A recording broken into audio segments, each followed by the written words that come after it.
Hello, everybody. I'm Doug Wright, and this is the December 2024 edition of Sports Done Right.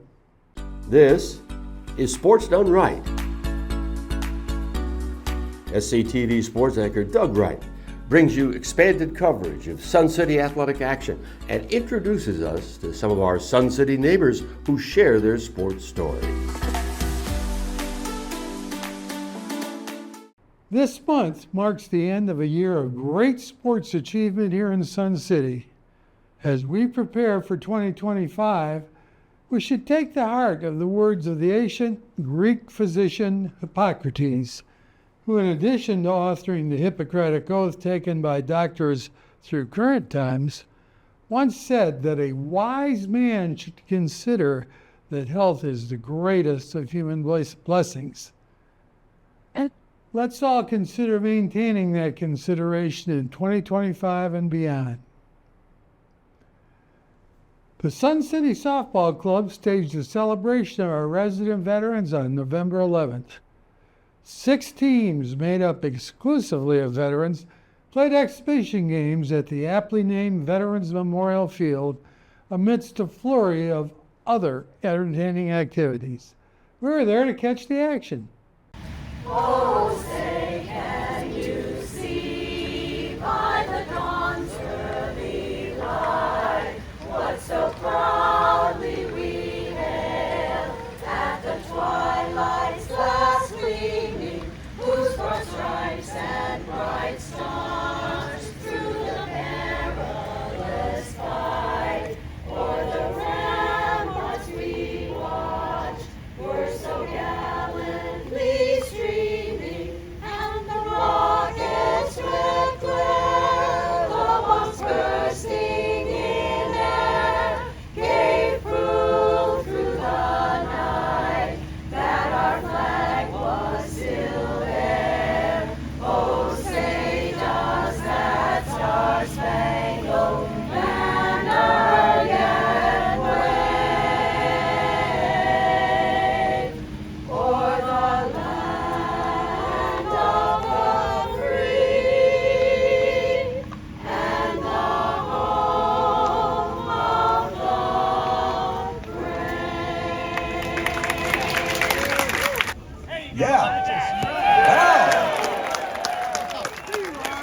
Well, fresh from his participation in the Veterans Day ceremony at Magnolia Hall, you're over here at the Veterans Day softball extravaganza. Yes, sir. And you threw out the first pitch. You ever done that? No, I've not. Yeah, well, how was it? It was good. My nerves were already shot from speaking over at the Magnolia Center. So the fact that I threw a pitch was wonderful. And when did you serve? I served from 1998 to 2000 to 2000. Okay. Well, it was great to have you at the ceremony, I'm sure, and it's great to have you here today. Thanks for participating, and God bless you, man. Thanks, sir. It's been a wonderful time.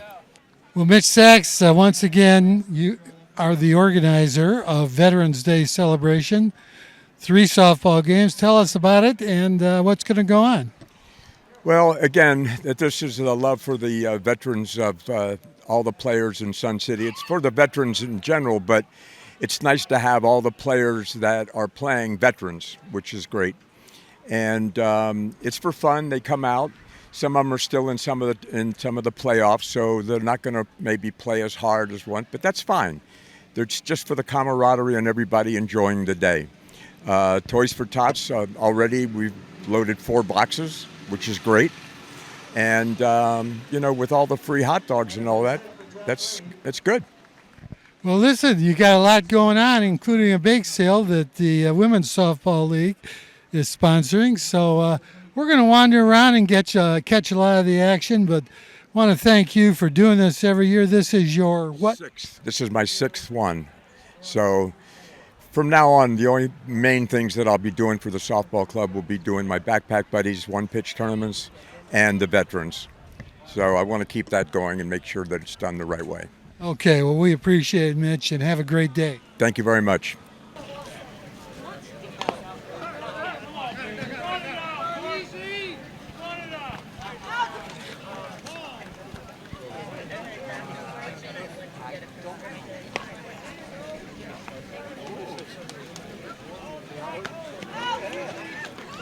Okay, well, Meg, it looks like you got a lot of goodies back here. What are you doing here today? So the ladies often have bake sales at certain times throughout the year to raise money for either a charity or for the Women's League.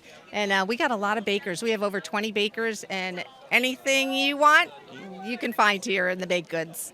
Okay, and how long did it take you to get all this organized? So our competition committee kind of puts out a sign up genius about a couple weeks ago, and then people start baking, and yeah, just a couple hours.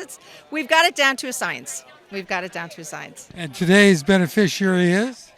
This is actually just for the Women's League to raise money for our kickoff parties that we have every season. Okay, well, it looks like I may have to forget that I have diabetes and go for it. But anyway, we thank you for all you do and for this event in particular. And we're looking at the free hot dogs go flying on out of here. And it looks like we got a line of about almost, I would say, 75, maybe 100 people. And they've been eating hot dogs all morning anyway, so this is really a successful event. The club also held its Fall Championship Saturday on November 16th to crown champions of the 4 leagues playing this fall. Let's take a look. We're here at beautiful Veterans Memorial Field at the Sun City Sports Park. I'm standing next to one of the trophies. Each league champion will get a trophy, but today is Softball Championship Saturday. Tuesday, Thursday League has already completed their season with a championship game last Thursday, but we have 3 games today with the Wednesday, Friday League, the Saturday League, and the Women's Softball League. You can see the umpires gathering in the background, the field is lined, and everybody is excited. We're going to have a big hot dog day, and we're going to talk to Holly Meckley, the president of the club, and maybe a few other people who are instrumental in producing these events. So let's get to it. Well, Holly, it's a beautiful Saturday here in November, and we are here for Championship Saturday with the Softball League, and you've already had one championship game because of scheduling issues, so tell me what's going on here today. Well, so today we're going to have the culmination of our Wednesday-Friday championship playoffs. So we'll have the Wednesday-Friday teams play at noon. Starting off the day, we're going to kick off with the ladies championship, and they'll play at 9. And that'll be followed by the weekend league championship, and that'll be played following that at 10:30. Okay, so you got 3 games to go. 3 games, possibly 4. Okay, yeah, because somebody's coming up through the loser bracket. Come up through the losers bracket and you win. You have to win twice to win the championship. So. Okay, anything else spectacular going on? Well, we have hot dog day, of course. So come on out and enjoy a hot dog. It's a beautiful day, and like you said, in November. So what's not to like? Yeah, well, it's a little chilly, but you can handle it. Oh, it's all right. It's beautiful. Beautiful for softball. And you're going to play in one of these games. I'm playing in the 12 o'clock game. Okay. Are you going to have some sort of remarks at the beginning? Well, we'll have introduction of the teams today before each game. So okay, that's basically what we're going to do. All right.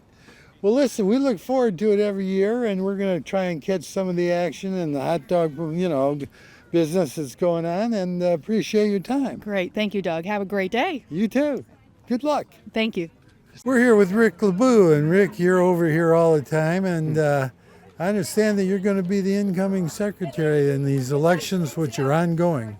Well, I ran unopposed, so hopefully that means I'm going to win. But so the elections are ending the end of this week. We're voting for a new president, new secretary, and they'll take office in early January. And then in addition to that, we've got some championship games today, inclusive of hot dogs. So hopefully everyone will come out and watch some really great softball and grab a hot dog.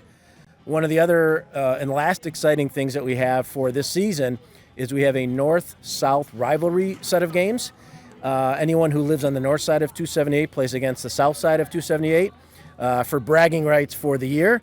That will be our last hot dog day of the season, so hopefully people can come and watch the games to represent which side you live on and come and grab a hot dog. And what will be the date of that event? December 11th. It's a Wednesday. We've got 80 players. We've got 4 games planned, and hot dogs will go from about 11 to 2. All right, you hear that? December 11th, hot dogs 11 to 2. And Rick, in addition to all the things you do, including setting up the hot dogs and helping with the field and just about taking care of the whole dang thing, you got to play today. Yep, our team was in the playoffs. We ended up losing our first game to go to the losers bracket. We've now won all of the games in the losers bracket, which brings us to the championship game against J&R Ice Cream. So come and watch that game and hopefully root for my team. All right. Well, thanks so much for your time as always, and good luck today. Thank you so much. Come out and have a hot dog and watch some fun games today. Well, Karen, you are a manager of the J&R Ice Cream team, which is the first game of the day. And tell us, how's the season been? How'd you get here? Wow, it's been a long season. We actually did not do well for the first part of the season. We were last in the league. We played the number one team in the playoffs, and we beat them. That's how we ended up here today. Okay, and you're actually a defending champion. Yes, we are. J&R won it last season. We're hoping to take home the championship again today. All right, well, congratulations on getting this far. I'm sure you'll do well today, and we'll all have fun watching you. Thank you so much. Go Orange Crush!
The Sun City Tennis Association also staged club championship doubles matches and celebrated another great year of activities. I'm here with Dudley Kay, who's the director of the Sun City Tennis Association Annual Championship. And what's this all about, Dudley?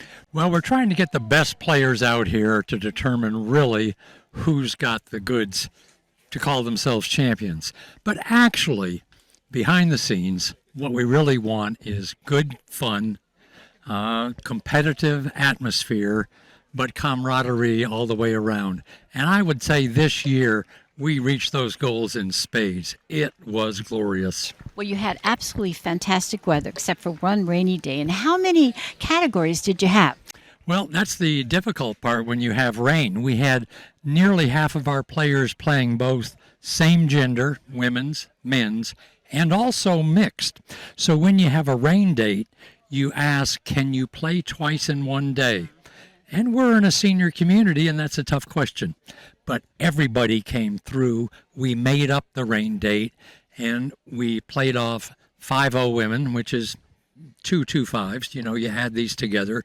3-0 men and women, 3-5 men and women, 4-0 men and women, and then various mixed in those categories. So we had approximately 115 to 120 players.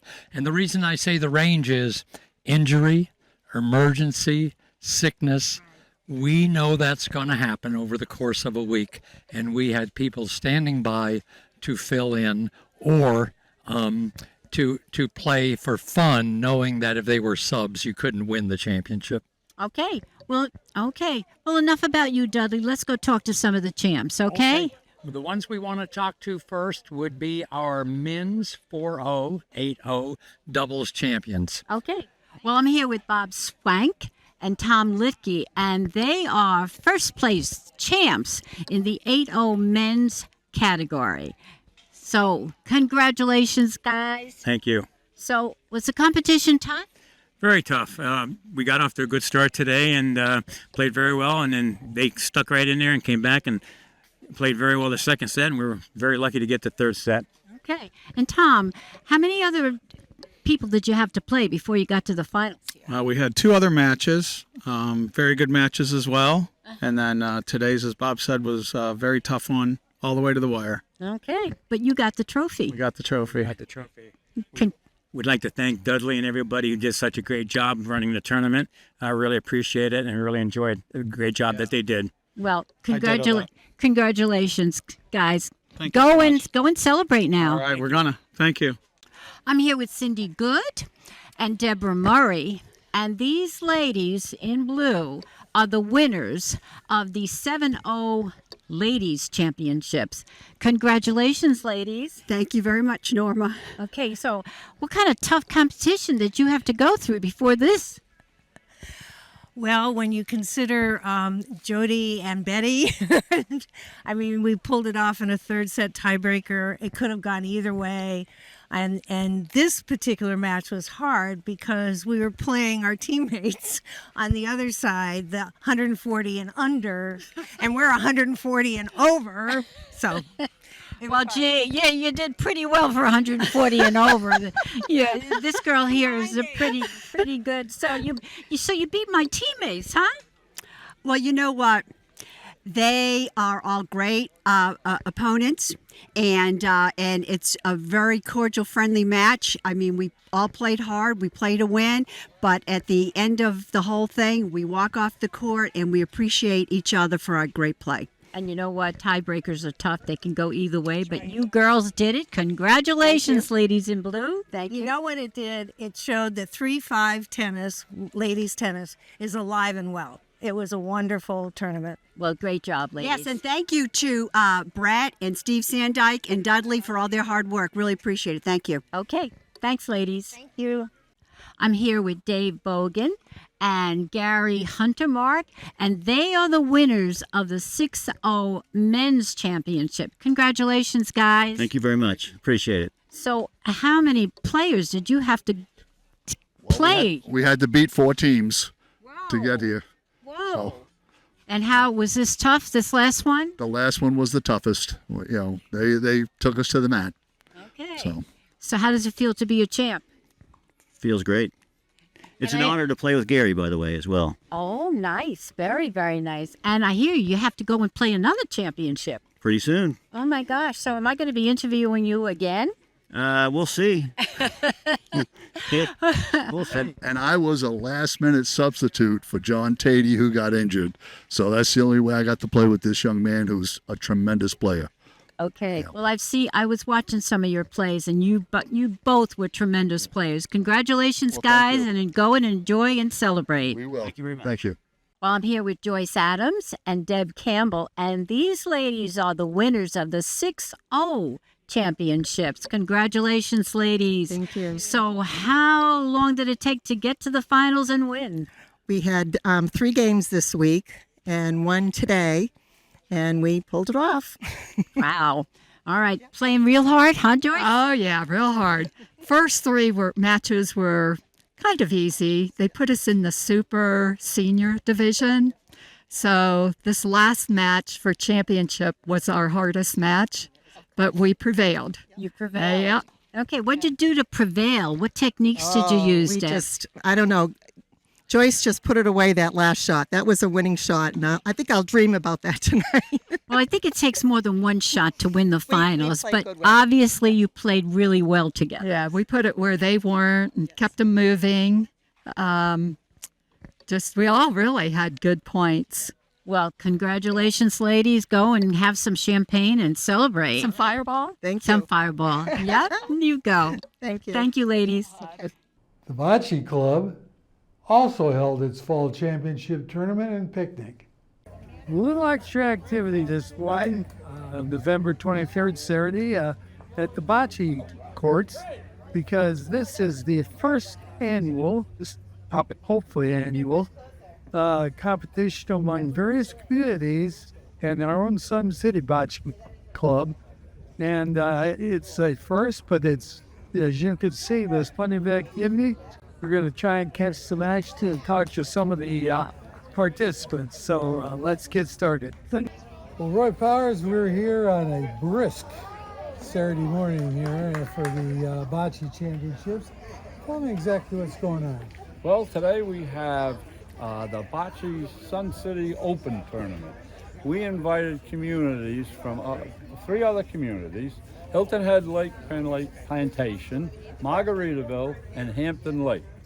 Data Island was going to come, but they couldn't get a team together. So what we have is we have 4 teams from Sun City that replace the teams from Data Island. Okay. And the way we're working it is the 3 communities plus our 4 spares are playing off to get it down to 4 teams. And then the home field advantage kicks in, where we bring in our 4 champion teams from Sun City to face one of these other communities to get down to the final 2 and then the champion. Well, what was the genesis of this idea? In other words, this is the first time that we've had other communities. Right. It started prior to COVID. We had this idea. Somebody from the Landings in Georgia called, and they said, geez, you ever thought of doing this? And I said, let's get going with the idea. And then it died through COVID, and then we brought it up this last year, and Landings hopefully will make this a yearly event for us and have 4, 5, 6, 7 communities come in. Okay, well that's fantastic.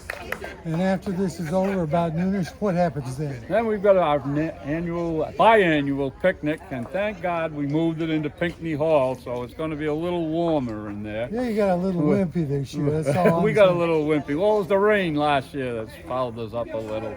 Okay, well, we were talking to the 2 co-captains of the Margaritaville Bocce Squad, I'll call them. I mean, they're over here competing against Sun City and a couple other communities. And how'd y'all get involved?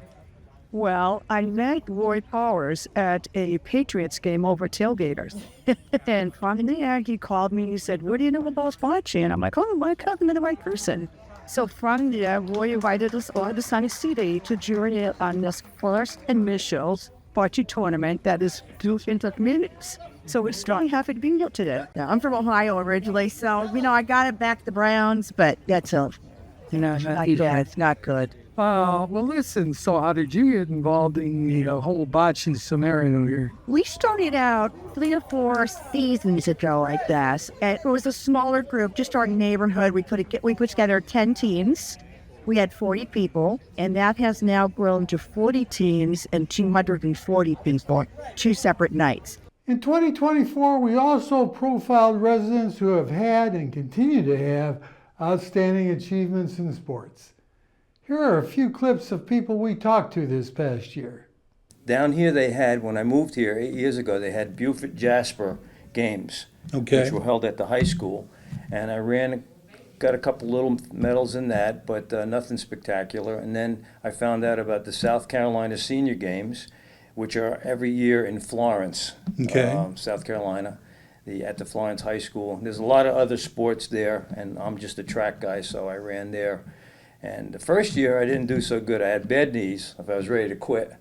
And I started taking a little medication that the doctor gave me, and my knees got better.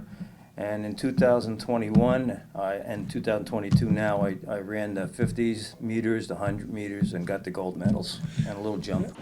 My mom and dad are very athletic. They played baseball and basketball all in their high school years. And then my dad took up golf, and so he was in the banking industry.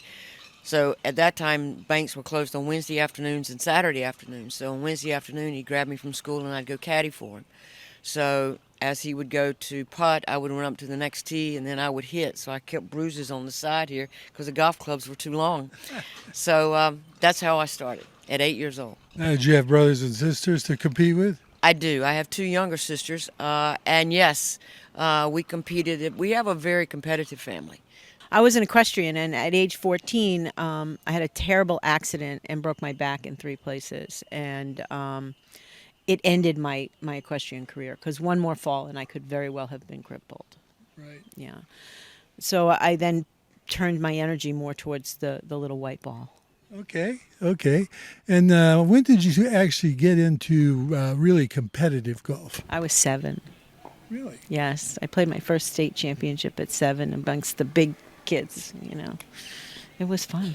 So our high school camps we'd do up at Lehigh University in Pennsylvania, and then we backed that right up with all the kids that we were coaching from different colleges all around, from Division I to Division III. Now, were there other kicking coaches at these camps? Oh yeah, we had quite a few kids, so we needed a lot of coaches. And what was unique about our coaching is that we had a curriculum, and if you were a coach, we wouldn't use athletes like a lot of camps will use high school athletes or college athletes. You were actually going to have somebody that coached you. I think that you got to be lucky and fortunate in that the breaks go your way. And I think a little bit in terms of preparation, I do probably about the 3-4 weeks before the tournament, I do prepare a little differently. I kind of spend a little more time in the short game and the chipping and wedges around the green and the putting to overcome any errors I have off the tee.